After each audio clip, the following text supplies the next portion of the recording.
করে বা হ্যাম্পার করে অ্যাবজর্পশনকে, সেটা আমি দেখাচ্ছিলাম। ফ্যাক্টরস যেগুলো মেডিসিনের সাথে রিলেটেড ওগুলো আমাদের প্রথম পয়েন্টটা ছিল। আর এটা শেষ হওয়ার পরে আর কিছু দেখাবো যেসব ফ্যাক্টরস হচ্ছে পেশেন্টের সাথে রিলেটেড, পেশেন্ট রিলেটেড ফ্যাক্টরস গুলো দেখাবো।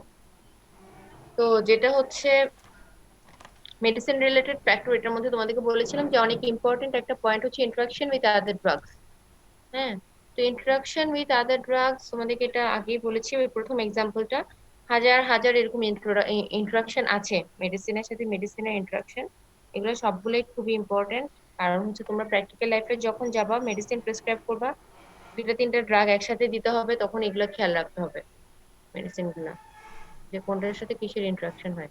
আচ্ছা, তাহলে এটা ছিল হচ্ছে অ্যান্টাসিড, আর হচ্ছে যেটা একটা অ্যান্টি আলসারেন্ট, মানে হচ্ছে অ্যাসিডিটির জন্য যে ওষুধটা দেওয়া হয়। আর টেট্রাসাইক্লিন, এটা একটা অ্যান্টিবায়োটিক, যে ইনফেকশনের ক্ষেত্রে দেওয়া হয় কিছু ইনফেকশনে। তো এই দুটো যখন একসাথে দেওয়া হয় তখন অ্যান্টাসিডের মধ্যে যে কম্পোনেন্ট থাকে সেই কম্পোনেন্টটা টেট্রাসাইক্লিনের অ্যাবজর্পশনকে হ্যাম্পার করে। তাহলে টেট্রাসাইক্লিনের অ্যাবজর্পশনকে হ্যাম্পার যদি করে, তাহলে টেট্রাসাইক্লিন আলটিমেটলি ব্লাডে যাবে না, সিস্টেমিক সার্কুলেশনে যাবে না এবং কোনো কাজ করবে না, তাহলে ইনফেকশন কন্ট্রোল হবে না, তাই না? Yes, ma'am. আচ্ছা, এরপর নেক্সট পয়েন্টটাতে আসি আমরা।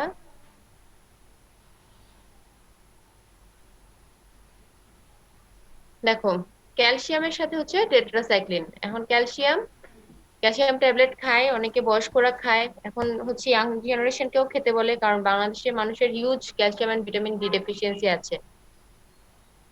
কেউ একজন হাত তুলেছে, কি বলতে চাচ্ছে? ম্যাডাম ও প্রেজেন্ট আছে এটা বলতেছে মনে হয়। হ্যাঁ, ও প্রেজেন্ট আছে ওটা বলতেছে মনে হয়। ও আচ্ছা। আচ্ছা ঠিক আছে, তাহলে এখন দেখো ক্যালসিয়ামের সাথে টেট্রাসাইক্লিন, তো ক্যালসিয়াম জিনিসটা, ক্যালসিয়াম বেশিরভাগ ড্রাগের সাথে ক্যালসিয়ামের ইন্টারাকশন আছে। কি ইন্টারাকশন? ক্যালসিয়াম জিনিসটা এমন একটা জিনিস যেটা হচ্ছে ওষুধগুলোকে চিলেট করে ফেলে।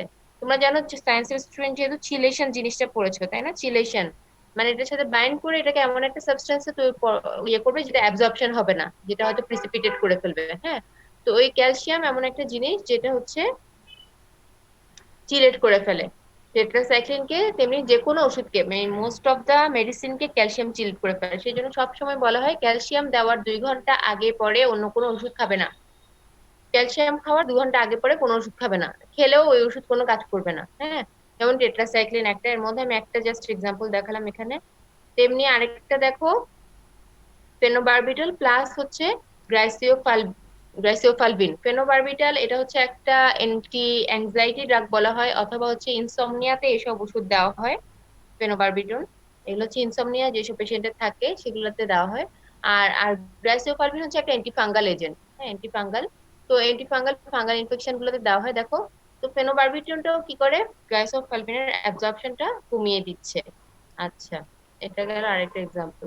এখানে আরো এক্সাম্পল আছে। দেখো, এইটা কি জিনিসটা হচ্ছে, সাইট্রাস টাইপের যদি কোনো ড্রিঙ্ক থাকে, এক্সেসিভ অ্যাবজর্পশন অফ আয়রন, তখন আমরা বললাম কি যে আয়রন অ্যাবজর্পশন বিভিন্ন ধরনের ওষুধের অ্যাবজর্পশন কমিয়ে দিচ্ছে। একটা ওষুধ আরেকটা ওষুধের অ্যাবজর্পশন কমিয়ে দিচ্ছে।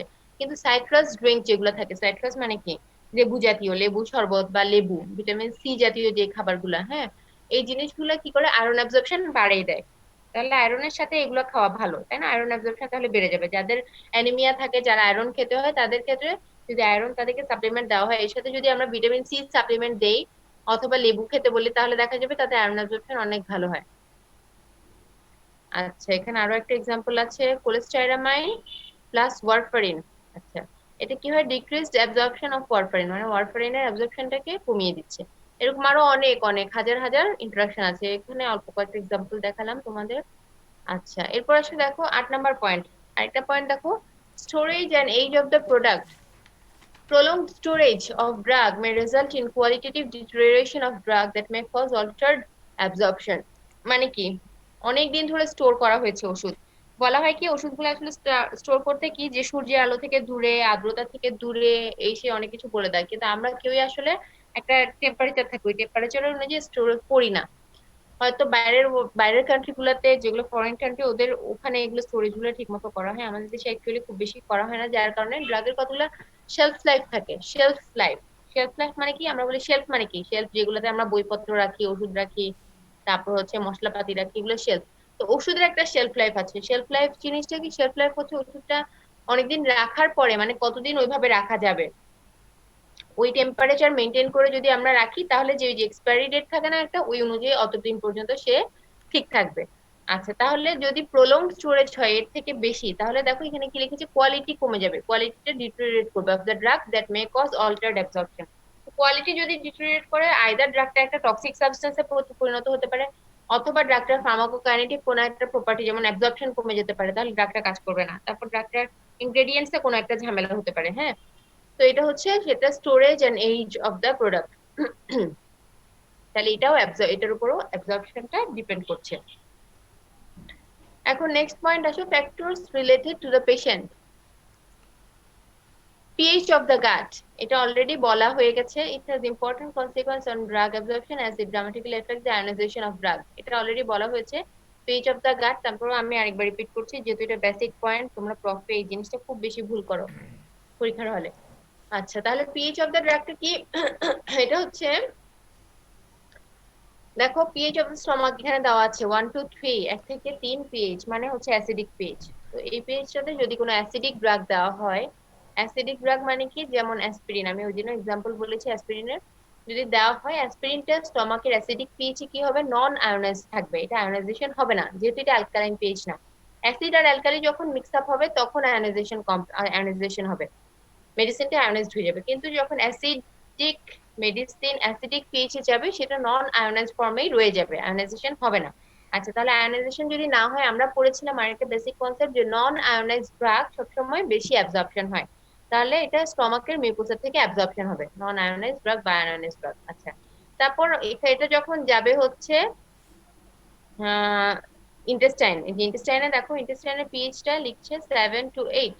আচ্ছা, তাহলে 7 to 8 পিএইচ যখন একটা অ্যালকালাইন ড্রাগ যাবে, যেমন অ্যাট্রোপিনের এক্সাম্পল আমি ওই দিনও দিয়েছি, অ্যাট্রোপিন অ্যালকালাইন ড্রাগ, ওটা যখন এই 7 to 8 পিএইচে যাবে, সেটারও একই অবস্থা হবে, সেটা কি থাকবে, সেটা নন আয়োনাইজড অবস্থায় থেকে যাবে, মানে সে আয়োনাইজেশন হবে না, যেহেতু alkaline drug in alkaline media, alkaline pH, তাহলে এটার অ্যাবজর্পশনটা ভালো হবে ইন্টেস্টাইন থেকে।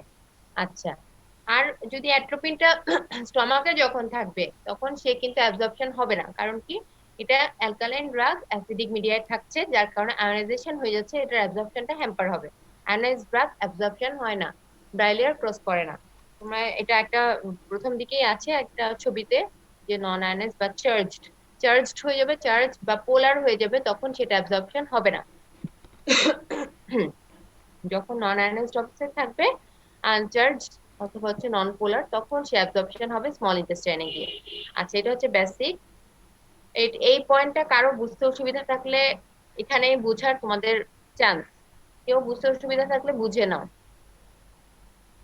PH of the drug, pH of the media and pK of the drug. আচ্ছা, এখন আসো রেট অফ গ্যাস্ট্রিক এমটিং। এটা কি? গ্যাস্ট্রিক এমটিং, তোমরা জানো যে স্টমাকে ওষুধগুলো বেশিক্ষণ থাকে না, স্টমাক থেকে কোথায় চলে যায়, গ্যাস্ট্রিক এমটিং টাইম থাকে একটা, যে ওই টাইমের মধ্যে স্টমাকটা খালি করে ওষুধটা কোথায় চলে যায়, ইন্টেস্টাইনে চলে যায়। আচ্ছা, এটা হচ্ছে গ্যাস্ট্রিক এমটিং টাইম। তো গ্যাস্ট্রিক এমটিং টাইম যত আহ, বেশি হবে, হ্যাঁ, অ্যাবজর্পশনটা কি বেশি হবে না কম হবে? বেশি গ্যাস্ট্রিক হবে। এমটিং টাইমটা যত বে- প্রলং হবে, বেশি হবে। অ্যাবজর্পশনটা বেশি হবে নাকি কম হবে? বেশি হবে না? কম হবে ম্যাম। কম হবে, ভেরি গুড, কারণ এটা ইন্টেস্টাইনে দেরিতে যাচ্ছে। গ্যাস্ট্রিক এমটিং জি ম্যাম। টাইমটা অনেক প্রলং, অনেক বড় একটা টাইম নিয়ে গ্যাস্ট্রিক এমটিং হচ্ছে, তাহলে ইন্টেস্টাইনে দেরিতে যাচ্ছে। আমরা জানি যে প্রিন্সিপাল সাইট অফ অ্যাবজর্পশন হচ্ছে, তাহলে তা দিলে বাড়িতে গেলে ভালো হইতো, আরেকটা মার খাই আসছি। এটা কে কথা বলতেছে? আব্দুল্লাহ ম্যাম, বড় ভাই। কি আব্দুল্লাহ? এটা ক্লাস হচ্ছে, ক্লাসের মধ্যে একজনের সাথে কথা বলছো কেন?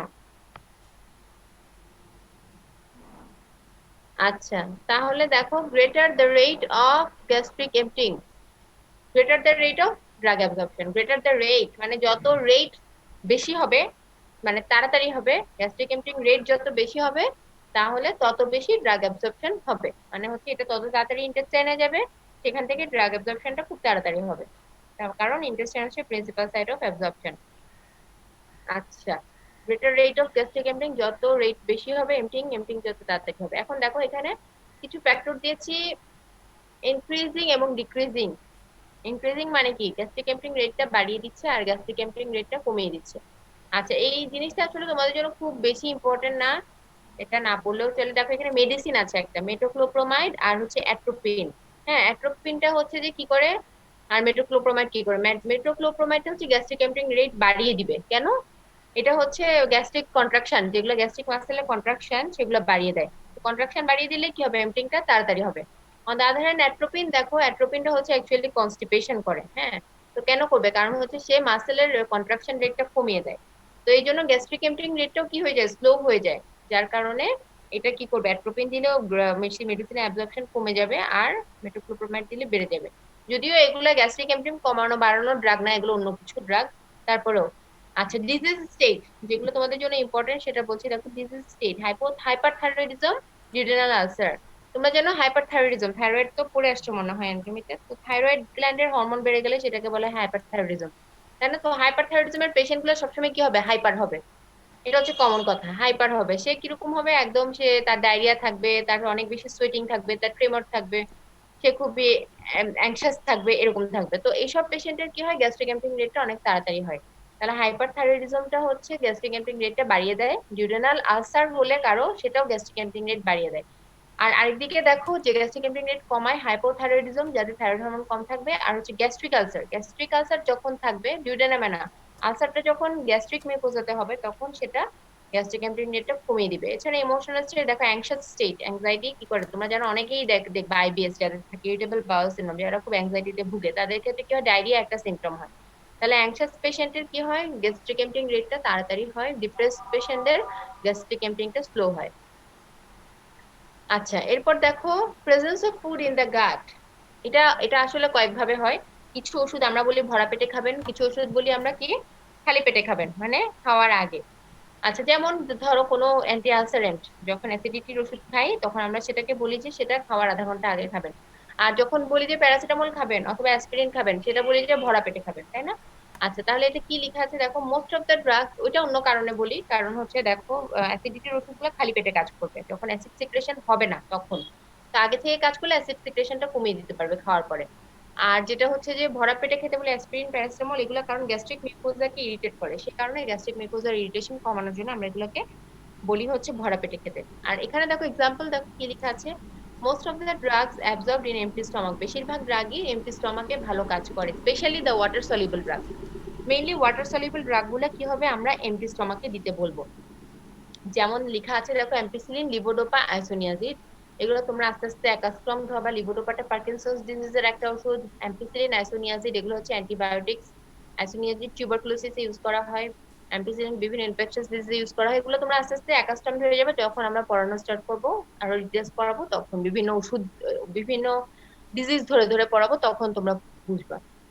আচ্ছা, drugs with high lipid water partition coefficient মানে কি? যাদের লিপিড সলিবিলিটি অনেক বেশি, সেগুলা বেটার অ্যাবজর্ব হয় in the presence of food. এই জিনিসটা ইম্পর্টেন্ট। যেমন গ্রাসিওফালভিন, মেফ্লোকুইন, প্রোপ্রানল, এগুলা আবার বলা হচ্ছে যে যেগুলা লিপিড সলিউবল ড্রাগ সেগুলা ভালো অ্যাবজর্পশন হয় ফুডের প্রেজেন্সে, সেগুলো আমরা ফুডের সাথে খেতে বলবো, তাহলে সেগুলোর অ্যাবজর্পশন ভালো পাবো, আমরা ইফেক্টটা ভালো পাবো। তাহলে কিছু কিছু হয় দেখা যাচ্ছে যে ওয়াটার সলিউবল মেডিসিন যেগুলা মেইনলি, এগুলো আমরা এমটি স্টমাকে খেতে বলবো। আর লিপিড সলিউবল যেগুলা, যেগুলো অনেক বেশি হাইলি লিপিড সলিউবল, সেগুলো আমরা মেইনলি ফুডের প্রেজেন্সে খেতে বলবো। আবার কিছু লিপিড সলিউবল ড্রাগ কিন্তু এমটি স্টমাকেও খেতে হয়, যেগুলো হাই লিপিড সলিবিলিটি নাই সেগুলা। তাহলে এখান থেকে দেখো তোমাদের ওয়াটার সলিউবল মেডিসিন আর লিপিড সলিউবল মেডিসিন, তোমাদের এগুলো প্রফে অনেক সময় জিজ্ঞেস করে, যে তোমরা তখন আর পারো না, আলাদা করে এগুলো একটা লিস্ট বানিয়ে ফেলবে। ওয়াটার সলিউবল মেডিসিন কোনগুলা, লিপিড সলিউবল মেডিসিন কোনগুলা, অ্যাসিডিক কোনগুলা, তারপর হচ্ছে অ্যালকালাইন কোনগুলা, মানে উইক অ্যাসিড কোনগুলা, উইক বেস কোনগুলা, এই জিনিসগুলো তোমাদের কতগুলো চার্ট বানাতে হবে এখন থেকে। আচ্ছা, তারপর দেখো bowel transit time, increase intestinal motility. কি হবে বলো তো? ইন্টেস্টাইনাল মোটিলিটি বেড়ে গেলে বাওয়েল ট্রানজিট টাইমটা কি হবে? কমে যাবে না বেড়ে? কমে যাবে। কমে যাবে ম্যাম। কমে যাবে, ট্রানজিট টাইমটা কমে যাবে। আর যেটা অ্যাডজেশন অ্যাবজর্পশন বেশি হবে। হবে। হুম, বেশি হবে ম্যাম, বেশি হবে। বেশি হবে। কেমনে বেশি হবে? ইন্টেস্টাইনাল মোটিলিটি যদি বেড়ে যায়, ডায়রিয়া হয়ে যাবে না? ও কমে যাবে ম্যাম, বেড়ে যাবে সব ওষুধ। আচ্ছা, তাহলে দেখো ডিক্রিজ বাওয়েল ট্রানজিট টাইম আর হচ্ছে ডিক্রিজ ড্রাগ অ্যাবজর্পশন। তাহলে কি হচ্ছে? মেডিসিন অ্যাবজর্পশনটা কমে যাচ্ছে। ইন্টেস্টাইনাল মোটিলিটি যখন বেড়ে যাবে তখন মেডিসিন অ্যাবজর্পশনটা কমে যায়, কারণ খুব তাড়াতাড়ি বের করে দিচ্ছে মেডিসিনটা, তাড়াতাড়ি করে চলে যাচ্ছে ইন্টেস্টাইনকে ক্রস করে। হ্যাঁ, সেজন্য মেডিসিন অ্যাবজর্পশনটা কম হবে। তাহলে স্টমাকের সাথে কিন্তু বাওয়েলের জিনিসটা উল্টা, এই জিনিসটা মাথায় রাখবা। ইন্টেস্টাইনের মিউকোজাল সারফেস এরিয়া, যত বেশি বড় সারফেস এরিয়া হবে তত বেশি rate and extent of absorption হবে। যেমন ইন্টেস্টাইনে বেশি হয়, স্টমাকে কম হয়, এটা সহজ। রিজিওনাল ব্লাড ফ্লো যেখানে ভালো সেখানে অ্যাবজর্পশন ভালো হবে, কারণ ওখানে ব্লাড ভেসেল বেশি, ব্লাড ভেসেল গুলো থেকে অ্যাবজর্পশন ভালো হয়। আচ্ছা, গ্যাস্ট্রোইন্টেস্টিনাল ডিজিজ, বিভিন্ন ধরনের ডিজিজ আছে, যেমন আলসারেটিভ কোলাইটিস, ঠিক আছে, তারপর হচ্ছে ক্রনস ডিজিজ। এই ডিজিজ গুলাতে কি হবে, যেসব ডিজিজ থাকে এগুলোতে অ্যাবজর্পশনটা কমে যায়, কারণ এগুলো ইন্টেস্টাইনাল ডিজিজ, ঠিক আছে। ইন্টেস্টাইনে যে ক্রনস ডিজিজ হয়, তারপর হচ্ছে কোলনে আলসারেটিভ কোলাইটিস হয়, এগুলোর ক্ষেত্রে, এইসব ডিজিজের ক্ষেত্রে এই পেশেন্টদের অ্যাবজর্পশন কমে যায়, কারণ এগুলা গাট ওয়ালের ডিজিজ, তো ওয়াল থেকে অ্যাবজর্পশনটা তখন কমে যায়। আবার দেখো এখানে স্টমাক, এই যে গ্যাস্ট্রেক্টমি, তারপর হচ্ছে যে ইন্টেস্টাইনাল যেগুলো হচ্ছে, এগুলো অ্যানাস্টোমোসিস, এগুলো থাকলেও এগুলো অ্যাবজর্পশনকে হ্যাম্পার করে। আচ্ছা, এইজ, যারা বেবিদের এজে সবকিছু ঠিকমতো অ্যাবজর্পশন হয় না, তেমনি ভাবে অ্যাডাল্ট যারা, তাদেরও অ্যাবজর্পশনটা রেটটা কমে আসে। কেন? বাচ্চাদের ক্ষেত্রে সবকিছু ঠিকমতো ডেভেলপড থাকে না, দুজনের ক্ষেত্রে দুই রকম কজ। সবকিছু ঠিকমতো ডেভেলপড থাকে না, যার কারণে ওদের প্রতিটা জিনিস অ্যাবজর্পশনটা দেখা যায় কতগুলো একটু বেশি হচ্ছে, কতগুলো কম হচ্ছে, এই ধরনের হয়। হ্যাঁ, আর অ্যাডাল্টদের যারা মানে একদমই ওল্ড এজ, তাদের ক্ষেত্রে কি হয়, তাদের ক্ষেত্রে হচ্ছে তাদের ব্লাড সাপ্লাই কমে যায় আস্তে আস্তে, তাই না? বডির ব্লাড সাপ্লাই গুলো কমে যায়। তারপর হচ্ছে দেখা যায় যে ওয়াল গুলোতে বিভিন্ন ধরনের ডিফেক্ট হয়, ইন্টেস্টাইনাল ওয়াল গুলাতে। হ্যাঁ, এইসব ক্ষেত্রে হয় কি, যে অনেক সময় দেখা যায় ব্লাড ভেসেলে কি হয়, তাদের অ্যাথেরোস্ক্লেরোটিক প্লাক জমা হয়, এইসব কারণে তাদের ক্ষেত্রে অ্যাবজর্পশনটা কমে যায় বয়স্কদের ক্ষেত্রে। আচ্ছা, এখন আসো মেথড অফ ডিলিং। তাহলে এতক্ষণ যেগুলো পড়লাম এগুলো হচ্ছে factors related to the patient. এর আগে শেষ করেছিলাম factors related to the medicine, আর একটু পরে পড়লাম হচ্ছে যেগুলো 8 নাম্বার পয়েন্ট পর্যন্ত, এগুলো হচ্ছে factors related to the patient, আচ্ছা, অথবা এনভায়রনমেন্ট। তারপর দেখো method of delaying drug absorption from GIT, তুমি চাচ্ছ যে অ্যাবজর্পশনটা কমিয়ে দিবা, মেডিসিনের অ্যাকশনটা প্রলং করবা।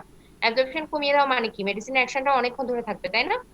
তাহলে এটা কিভাবে করতে পারো, দেখো প্রথমটা by using sustained release or slow release preparation. এমন একটা প্রিপারেশন দিলা তুমি, এমন একটা ট্যাবলেট দিলা যেটা থেকে, তোমাদেরকে এটা অলরেডি পড়াইছে তাই না, যে সাস্টেইনড রিলিজ ট্যাবলেট বা মডিফাইড রিলিজ ট্যাবলেট, এগুলো আস্তে আস্তে আস্তে আস্তে করে ওখান থেকে রিলিজ হতে থাকে, পুরো ট্যাবলেটটা একসাথে ভেঙে যায় না। দেখা যায় টাইম রিলিজ হয়, এগুলো টাইমলি রিলিজ হয়, 5 মিনিট পর পর দেখা যায় যে ওখান থেকে কিছু পরিমাণ মেডিসিন রিলিজ হচ্ছে, ওখানে লেয়ার বাই লেয়ার হিসেবে তৈরি করা হয়, এক লেয়ার প্রথমে ভেঙে যাবে, তারপর আরেক লেয়ার ভাঙবে, এভাবে এভাবে রিলিজ হয়। তাহলে এইভাবে করলে এই ড্রাগটা তুমি প্রলং অ্যাকশন পাবা, হয়তো বা দেখা যাবে 24 ঘন্টা ধরে সে রিলিজ হচ্ছে, তাহলে একটা ওষুধই সারাদিনে দিলে ভালো হয়।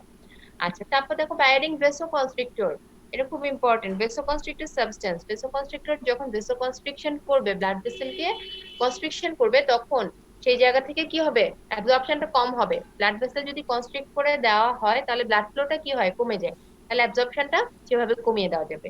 যেমন অ্যাড্রেনালিন, অ্যাড্রেনালিন অ্যাড্রেনালিন যেটা, সেটা হচ্ছে কি একটা ভেসোকনস্ট্রিক্টর সাবস্টেন্স, সেটা দিলে সেটা মেডিসিন অ্যাবজর্পশনকে কমিয়ে দেয়। এটার ক্লিনিক্যাল ইমপ্লিকেশন আছে। আচ্ছা, তোমরা যেহেতু বিডিএস স্টুডেন্ট, তোমাদের এটা খুব ইম্পর্টেন্ট। অ্যাড্রেনালিনটা তোমরা যখন ওই যে লোকাল অ্যানেস্থেটিক ইউজ করে না, লোকাল অ্যানেস্থেসিয়া দিয়ে কি করে দাঁতের অপারেশন গুলো করে, ওই লোকাল অ্যানেস্থেটিক গুলোর সাথে, যেমন লিগনোকেনের সাথে যদি অ্যাড্রেনালিন দেওয়া হয়, লিগনোকেনের অ্যাকশনটা প্রলং করা যায়। মানে হচ্ছে তুমি একটা অপারেশন 5 মিনিটের জায়গায় সেটা 20 মিনিট ধরে করতে পারবে অ্যাড্রেনালিন দিয়ে। ধরো লিগনোকেনের কাজ 5 মিনিট পরে শেষ হয়ে যাবে, কিন্তু যদি এর সাথে অ্যাড্রেনালিন অ্যাড করে দাও, তখন ওই দাঁতের অপারেশনটা আরেকটু প্রলং টাইম ধরে করতে পারবা। আচ্ছা, তারপর দেখো by changing physical property of the preparation, প্রিপারেশনের ফিজিক্যাল প্রপার্টি যদি চেঞ্জ করো, কি দেখিয়েছিলাম যে প্রিপারেশন যদি সলিউশন হয় তাহলে কি হয়, অ্যাবজর্পশনটা খুব বেশি তাড়াতাড়ি হয়, আর সেটা যদি ট্যাবলেট ফর্মে হয় অ্যাবজর্পশনটা আস্তে আস্তে হয়। By using subcutaneous implant formulation, আচ্ছা সাবকিউটেনিয়াস, তোমাদেরকে এটাও আরেকটা বলেছিলাম যে সাবকিউটেনিয়াস ইমপ্ল্যান্ট কতগুলো দিয়ে দেওয়া হয়। হ্যাঁ, ওগুলো যদি দেওয়া হয়, ওগুলো থেকে আস্তে আস্তে আস্তে আস্তে স্লোলি রিলিজ হতে থাকে ট্যাবলেট বা ওষুধ যেটা দেওয়া হয়, দেখা যায় 2-3 দিন ধরেও রিলিজ হতে থাকে। হ্যাঁ, ওই সব ক্ষেত্রে দেখা যায় হয়তো ওইসব ওষুধ 2 সপ্তাহ পরে আরেকটা সাবকিউটেনিয়াস ইমপ্ল্যান্ট চেঞ্জ করতে হয়, মানে তোমার মুখে খেতে হচ্ছে না, ওখান থেকে আস্তে আস্তে আস্তে আস্তে ওষুধটা রিলিজ হচ্ছে। এরকম থাকে। কিছু ক্যান্সার পেশেন্টদের পেন কমানোর জন্য মাঝে মাঝে কিছু দেওয়া হয়, কিছু ওষুধ আছে, ওগুলো তোমরা আস্তে আস্তে সামনে পড়বা, যেগুলা থেকে স্লোলি রিলিজ হতে থাকে ওষুধ। আচ্ছা, তাহলে এগুলো হচ্ছে যে ড্রাগ অ্যাবজর্পশনটাকে ডিলে করা হচ্ছে, ডিলে করে আমরা ড্রাগটার অ্যাকশনটা সময় বাড়িয়ে দিচ্ছি। রিডাকশন অফ অ্যাবজর্পশন টাইম, এতক্ষণ বললাম যে অ্যাবজর্পশন টাইমটা কিভাবে বাড়ানো যায়। এখানে দেখো রিডাকশন অফ অ্যাবজর্পশন টাইম, অনেক সময় থাকতে পারে যে কিভাবে আমরা অ্যাবজর্পশন টাইমটা কমিয়ে নিতে পারি, মানে অ্যাবজর্পশনটা তাড়াতাড়ি করতে চাচ্ছি ড্রাগে, তাহলে কিভাবে করবো? By adding a soluble salt to a drug rapid absorption of the drug can be obtained. Soluble salt, যেমন একটা কার্ভ দেখিয়েছিলাম তোমাদেরকে, পটাশিয়াম সল্টটা ছিল ওটার মধ্যে খুব র্যাপিডলি অ্যাবজর্পশন ছিল, কার্ভটা অনেক হাই ছিল পটাশিয়াম সল্টের। আর একটা ছিল বেনজাথিন সল্ট, যেটার কার্ভটা একদম লো ছিল, মানে ওটার অ্যাবজর্পশনটা অনেক স্লো ছিল। তাহলে এই ক্ষেত্রে এখন বোঝা যাচ্ছে যে যদি আমরা সল্ট অ্যাড করি, যদি ওই ক্ষেত্রে পটাশিয়াম সল্ট অ্যাড করে দিই, তাহলে তার অ্যাবজর্পশনটা তাড়াতাড়ি হয়ে যাবে। আচ্ছা, এখন আসো বায়োঅ্যাভেলেবিলিটি। এটা খুব ইম্পর্টেন্ট ওষুধের ক্ষেত্রে, মেডিসিনের ক্ষেত্রে খুব ইম্পর্টেন্ট, তোমাদের পরীক্ষার জন্য খুব ইম্পর্টেন্ট, প্র্যাকটিক্যাল লাইফের জন্য খুব ইম্পর্টেন্ট। বায়োঅ্যাভেলেবিলিটি জিনিসটা কি? The fraction of administered dose which reaches the systemic circulation from the particular site। এটা মানে কি? একটা ডোজ তুমি এটা আমি আগেও বলেছি একটু করে, ধরো একটা ওষুধের 100 মিলিগ্রাম দিলা, হ্যাঁ, 100 মিলিগ্রাম দেওয়ার পরে ধরো 50 মিলিগ্রাম সিস্টেমিক সার্কুলেশনে পৌঁছালো, আর 50 মিলিগ্রাম পৌঁছালো না, তাহলে ওই 50 মিলিগ্রামটা কি, তার বলা হবে যে 50 মিলিগ্রাম বায়োঅ্যাভেলেবিলিটি এই ওষুধটার বায়োঅ্যাভেলেবিলিটি 50 মিলিগ্রাম। আমরা আসলে বায়োঅ্যাভেলেবিলিটি মিলিগ্রাম হিসেবে হিসাব করি না, আমরা বায়োঅ্যাভেলেবিলিটিকে পার্সেন্টেজে দেখাই, তাহলে 50% বায়োঅ্যাভেলেবিলিটি পাবো আমরা। তো 100% বায়োঅ্যাভেলেবিলিটি কোন রুটে দিলে হবে? ইন্টারভেনাস। আইভিতে দিলে হবে ম্যাম। IV, very good. তাহলে ইন্টারভেনাস দিলে একদম 100% বায়োঅ্যাভেলেবিলিটি, কারণ এটাতে কোনো সার্কুলেশনে আলাদা করে কোনো ব্যারিয়ার ক্রস করে যাচ্ছে না, কোথাও লস্ট হচ্ছে না, কিছু হচ্ছে না, তাই না? ডিসইন্টিগ্রেশন হওয়ার কথা নেই, ডিসলিউশন হওয়ার কথা নেই, কিছু হয়নি, কোথাও ড্রাগ লস হবে না, সরাসরি আমরা ওষুধটা পুরোপুরি ইন্টারভেনাসলি দিয়ে দিচ্ছি, যার কারণে সেখানে এটা হচ্ছে আমাদের বায়োঅ্যাভেলেবিলিটি আমরা পাচ্ছি 100% বায়োঅ্যাভেলেবিলিটি। তেমনি আলাদা অন্যান্য রুট গুলাতে কমে যায়, যেমন ওরালি বায়োঅ্যাভেলেবিলিটি দেখা যায় কিছু ওষুধে 60%, কিছু ওষুধে 70%, কিছু ওষুধে 80%, এরকম বায়োঅ্যাভেলেবিলিটি পাওয়া যায়, ভ্যারি করে। হ্যাঁ, আবার যেসব ওষুধ ফার্স্ট পাস মেটাবলিজমে চলে যাবে, ফার্স্ট পাস মেটাবলিজম তো বলেছি যে সিস্টেমিক সার্কুলেশনে যাওয়ার আগে মেটাবলিজম হয়ে যাচ্ছে, সেগুলো বায়োঅ্যাভেলেবিলিটি কি হবে? কম হবে না বেশি হবে? কম। কম হবে। কম হবে কম। ম্যাম। Very good. তাহলে যেমন প্রোপানল, একটু আগে একটা এক্সাম্পল দেখিয়েছিলাম, যেটা যে ভরা পেটে দেওয়া হচ্ছে প্রোপানল, ওইটা অনেক বেশি হাইলি ফাস্ট ফাস্ট মেটাবলিজমে যায়। আরেকটা হচ্ছে যে গ্লিসারাইল ট্রাইনাইট্রেট, যেটা সাবলিঙ্গুয়াল ট্যাবলেট দেওয়া হয়, সেটার হাই ফাস্ট ফাস্ট মেটাবলিজম। তো এই ওষুধগুলো ফাস্ট ফাস্ট মেটাবলিজম অনেক বেশি হয়, তোমাদের পরীক্ষা হয় জিজ্ঞেস করতে পারো অনেক সময় কিছু ওষুধ বলো যেগুলো ফাস্ট ফাস্ট মেটাবলিজম অনেক বেশি হয়, তার মানে সেগুলোর কি বায়োঅ্যাভেলেবিলিটি আমরা কম পাবো, বায়োঅ্যাভেলেবিলিটি কম হয়, সেগুলো প্রেফারেবলি অন্য রুটে দেওয়া হয়ে থাকে।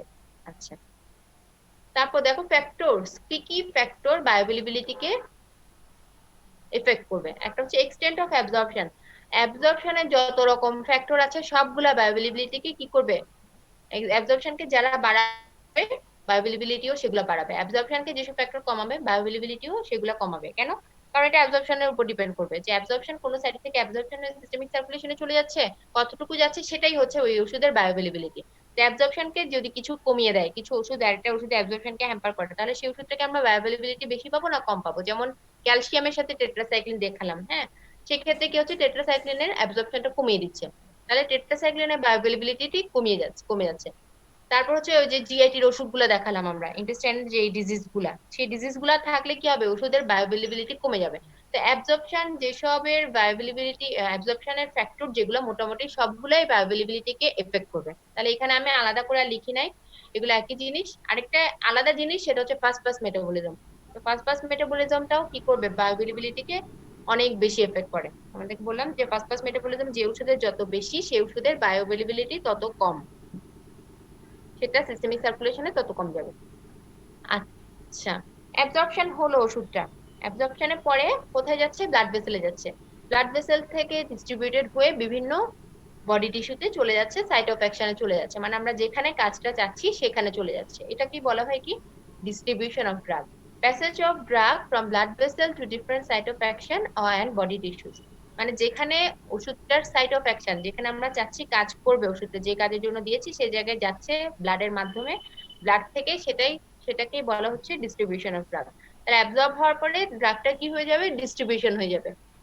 আচ্ছা, এখন ডিস্ট্রিবিউশনে কিছু জিনিস জানার আছে, যে ডিস্ট্রিবিউশন কোথায় কোথায় হয়। দেখো, প্লাজমাতে হয়, প্লাজমাতেই মেইনলি হয়, প্লাজমাতে সবচেয়ে কমন। তারপর interstitial fluid, transcellular fluid, intracellular fluid, fat, এগুলোতে হচ্ছে ওষুধগুলো ডিস্ট্রিবিউটেড হয়।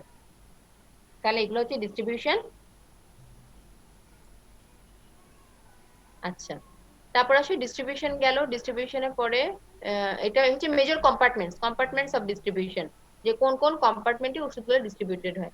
তাহলে দেখো কি কি ফ্যাক্টর এফেক্ট করবে ডিস্ট্রিবিউশনকে। পারমিবিলিটি অ্যাক্রস টিস্যু ব্যারিয়ার, কি মনে হয় লিপিড সলিউবল ড্রাগ বেশি ডিস্ট্রিবিউটেড হবে নাকি ওয়াটার সলিউবল ড্রাগ বেশি ডিস্ট্রিবিউটেড হবে? টিস্যু ব্যারিয়ার গুলো লিপিড কিসের সলিউবল ড্রাগ। লিপিড বাইলেয়ার, তাই না? লিপিড বাইলেয়ারের তৈরি। তাহলে কোন ড্রাগ গুলো বেশি ডিস্ট্রিবিউটেড হবে? লিপিড লিপিড সলিউবল গুলো ম্যাম, বলছে আমি শুনতে পাচ্ছি না। Lipid soluble ma'am. Lipid soluble drugs. Very good, lipid soluble ওষুধগুলা তাহলে কি হবে, বেশি ডিস্ট্রিবিউটেড হবে অ্যাক্রস দ্য বডি টিস্যুস। তার মানে ওগুলো বিভিন্ন জায়গায় টিস্যু ডিস্ট্রিবিউশন হবে, ব্যারিয়ারকে ক্রস করে ভালো যেতে পারবে। বাইন্ডিং উইথ প্লাজমা প্রোটিন, ওষুধটা যখন ব্লাডে যাবে, ব্লাডে কি থাকে, প্লাজমা প্রোটিন থাকে, তো প্লাজমা প্রোটিনের সাথে হচ্ছে ওষুধগুলো বাইন্ড করে থাকে। যে ওষুধ যত বেশি প্লাজমা প্রোটিনের সাথে বাইন্ড করবে সেই ওষুধটা ইনঅ্যাক্টিভেটেড ওষুধ, মানে হচ্ছে সেটা ইনঅ্যাক্টিভ ওষুধ। যতক্ষণ প্লাজমা প্রোটিনের সাথে বাইন্ড থাকবে ততক্ষণ সেটা ইনঅ্যাক্টিভ ওষুধ, মানে ইনঅ্যাক্টিভ মেডিসিন বা ইনঅ্যাক্টিভ ড্রাগ। যখন সে প্লাজমা প্রোটিন থেকে ডিটাচড হয়ে যাবে তখন সে অ্যাক্টিভ ড্রাগ হবে। মানে যতক্ষণ সে প্লাজমা প্রোটিনের সাথে বাইন্ড থাকবে ততক্ষণ সে ডিস্ট্রিবিউটেড হবে না, মেটাবলিজম হবে না, এক্সক্রিশন হবে না, কোনো সাইটোফ্যাকশনে কাজ করবে না। ঠিক আছে? তাহলে প্লাজমা প্রোটিন বাউন্ড ড্রাগ, আমরা বলি বাউন্ড ড্রাগ যেগুলো, সেগুলো হচ্ছে ইনঅ্যাক্টিভ ড্রাগ। আর ফ্রি ড্রাগ যেগুলা, মানে ফ্রি হয়ে যাবে প্লাজমা প্রোটিন থেকে, সেগুলো হচ্ছে তখন আমরা অ্যাক্টিভ ফর্মে পাবো। বুঝা যাচ্ছে? তাহলে বাইন্ডিং উইথ প্লাজমা প্রোটিন একটা ফ্যাক্টর।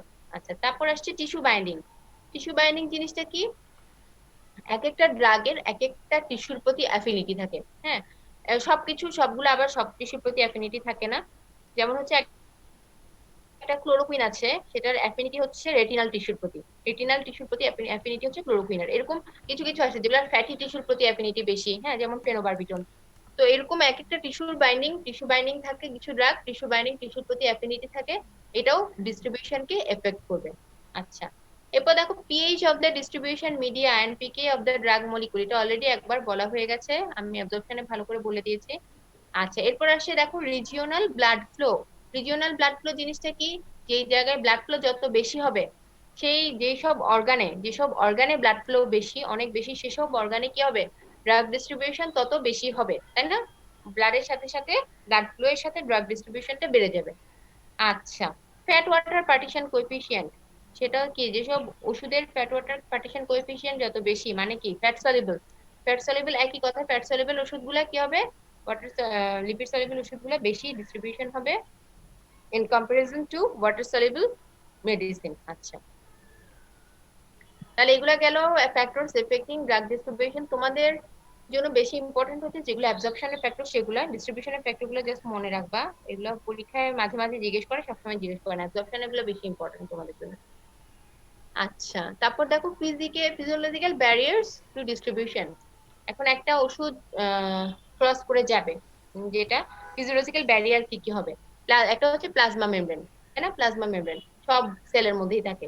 আচ্ছা, তারপর আসছে দেখো ব্লাড ব্রেন ব্যারিয়ার। আরেক রকম ব্যারিয়ারটা কি, ব্লাড ব্রেন ব্যারিয়ার। এটা তো আলাদা, প্লাজমা মেমব্রেন থেকে আলাদা এই ব্যারিয়ারটা, তাই না? যেসব ওষুধ এই ব্লাড ব্রেন ব্যারিয়ারকে ক্রস করতে পারবে সেগুলাই হচ্ছে কোথায় যাবে, সিএনএস এ যাবে, সেগুলাই সিএনএস এ কাজ করবে। তো ধরো কারো মেনিনজাইটিস হলো, মেনিনজাইটিস মানে কি, সিএনএস এর ইনফেকশন, তাই না? মেনিনজাইটিস এর ইনফেকশন। তো ওই ওষুধটা তুমি এমন একটা ওষুধ দিলা যেটা ব্লাড ব্রেন ব্যারিয়ারকে ক্রস করতে পারবে না, সেটা কাজ করবে, মেনিনজাইটিস এ কাজ করবে না, তাই না? তাহলে এমন ওষুধ আমাদেরকে দিতে হবে যেগুলো ব্লাড ব্রেন ব্যারিয়ারকে ক্রস করবে। তাহলে এইগুলোও কিন্তু খুব ইম্পর্টেন্ট, তুমি যখন ক্লিনিক্যাল লাইফে যাবা, কোনটা কোন ব্যারিয়ারকে ক্রস করে যাচ্ছে ওষুধগুলা, সেইটা আমাদের চুজ করতে হবে। একটা ওষুধ সিএনএস ইনফেকশনের জন্য এমন ওষুধ চুজ করবা যেটা হচ্ছে ব্লাড ব্রেন ব্যারিয়ারকে ক্রস করে যাবে। আচ্ছা, তারপর আসছে প্লাসেন্টাল ব্যারিয়ার। এটা খুব ইম্পর্টেন্ট, যে পার্টিকুলারলি প্রেগনেন্ট উইমেনদের জন্য। তোমরা জানো যে সব ওষুধগুলো আমরা প্রেগনেন্ট উইমেনদেরকে দিতে পারি না, কেন? কারণ কনজেনিটাল ম্যালফরমেশন হওয়ার চান্স থাকে বেবির, তাই না? বা বেবিকে যে কোনো ভাবে হ্যাম্পার করতে পারে, যে কোনো ওষুধ বেবির গ্রোথ কে হ্যাম্পার করতে পারে, বেবির অ্যানোমালি ফর্ম করতে পারবে, তারপর বেবির হাইপোক্সিয়া করতে পারে, এরকম অনেক ধরনের প্রবলেম থাকে। তাহলে যেসব ওষুধ প্লাসেন্টাল ব্যারিয়ার ক্রস করে যায় সেগুলো আমরা প্রেগনেন্সিতে না দেওয়ারই চেষ্টা করি। ঠিক আছে? তাহলে এই ব্যারিয়ার গুলো কেন ইম্পর্টেন্ট? ড্রাগ চুজ করার জন্য, মেডিসিন চুজ করার জন্য। তাহলে এগুলো হচ্ছে ব্যারিয়ার্স টু মেডিসিন ডিস্ট্রিবিউশন।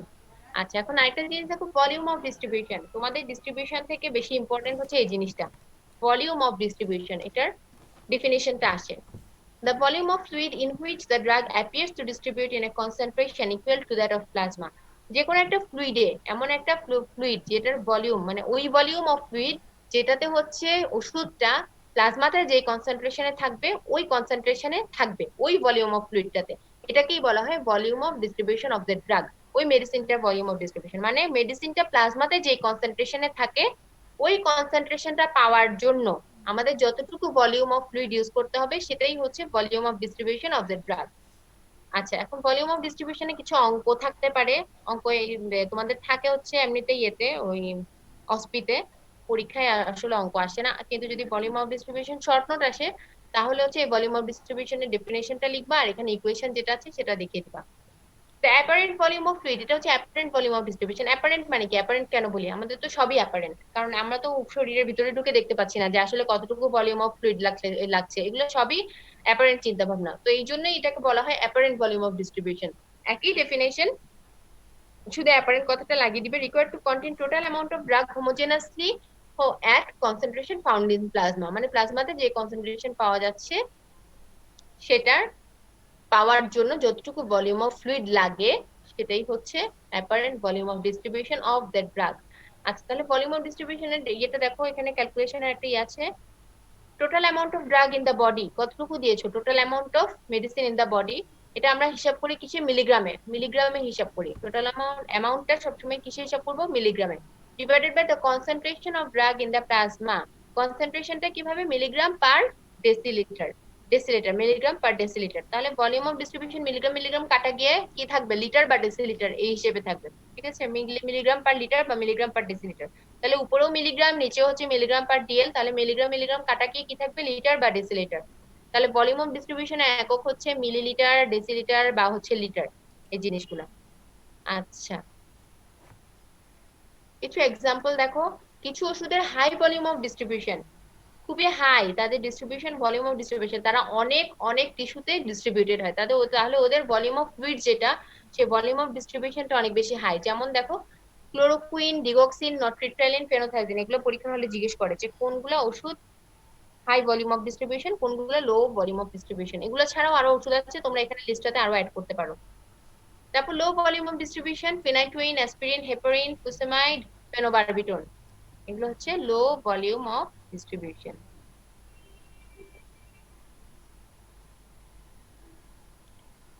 আচ্ছা, তারপর দেখো plasma protein binding of drug. তোমাদেরকে একটু আগেই পড়ালাম যে প্লাজমা প্রোটিন কি কি আছে। Plasma protein albumin, globulin, alpha glycoprotein, এগুলো হচ্ছে আমাদের প্লাজমাতে থাকে প্লাজমা প্রোটিন গুলো, যেগুলোর সাথে কি করে? ওষুধগুলো বাইন্ড করে। তো দেখো এখানে লিখে দিয়েছি বাউন্ড ড্রাগস আর inactive and storage form of drug, মানে এগুলো থেকে এগুলো কোনো ধরনের কাজ করবে না, এগুলো হচ্ছে ইনঅ্যাক্টিভ এন্ড স্টোরেজ ফর্ম বলা হয়। No distribution, no biotransformation, no excretion occurs, long duration of action, মানে এগুলো অনেক দিন ধরে থাকবে, ওখান থেকে আস্তে আস্তে কাজ করবে, এগুলো অনেক লং ডিউরেশনে। আচ্ছা, এখানে তোমরা একটা জিনিস বলে ফেলো যে নো অ্যাবজর্পশন। প্লাজমা প্রোটিন তো বাইন্ডিং হচ্ছে কখন? অ্যাবজর্পশনের পরে, তাই না? অ্যাবজর্পশন হওয়ার পরে সে ব্লাডে যখন যাচ্ছে তখন প্লাজমা প্রোটিন বাইন্ডিং হচ্ছে, তাহলে এখানে অ্যাবজর্পশন আসবে কোত্থেকে? তোমরা এটা ভুল করে বলে ফেলো যে নো অ্যাবজর্পশন, নো ডিস্ট্রিবিউশন, সব বলতে গিয়ে একসাথে বলে ফেলো, কিন্তু এখানে অ্যাবজর্পশনের পরে প্লাজমা প্রোটিনটা বাইন্ডিং হচ্ছে, অ্যাবজর্পশন এখানে বলা যাবে না। ঠিক আছে, কি হবে? Distribution, no distribution, no biotransformation, মানে তার ডিস্ট্রিবিউশন হবে না, এক্সক্রিশন হবে না, বায়োট্রান্সফরমেশন হবে না, কোনো অ্যাক্টিভিটি থাকবে না, মানে সে কোনো মেকানিজম অফ অ্যাকশনও শো করবে না। এটাই হচ্ছে প্লাজমা প্রোটিন বাউন্ড ড্রাগ। আচ্ছা, ড্রাগ ইন্টারাকশন অকার্স, এটা তোমাদেরকে ড্রাগ ইন্টারাকশন যখন আমি পড়াবো তখন পড়াবো। প্লাজমা প্রোটিন বাউন্ড ড্রাগ, যেগুলোর হাই প্লাজমা প্রোটিন অ্যাফিনিটি থাকে তারা লো প্লাজমা প্রোটিন অ্যাফিনিটি ড্রাগ গুলাকে ডিসপ্লেস করে দেয়। আচ্ছা, ওইটা আরেকটা জিনিস, ওইটা একটু ডিটেলস পড়াতে হবে তোমাদেরকে, ওটা যখন ড্রাগ ইন্টারাকশন আলাদা ক্লাস আছে তখন পড়াবো ইনশাআল্লাহ। তো আজকে ক্লাসে লেস দেন 1 মিনিট টাইম আছে, আমি এখানেই বিদায় নিচ্ছি। তোমরা হচ্ছে যারা মনিটর তারা আমাকে একটু পার্সেন্টেজ অ্যাবসেন্ট লিস্ট আজকে দিয়ে দিবা, ওকে 33 বা 34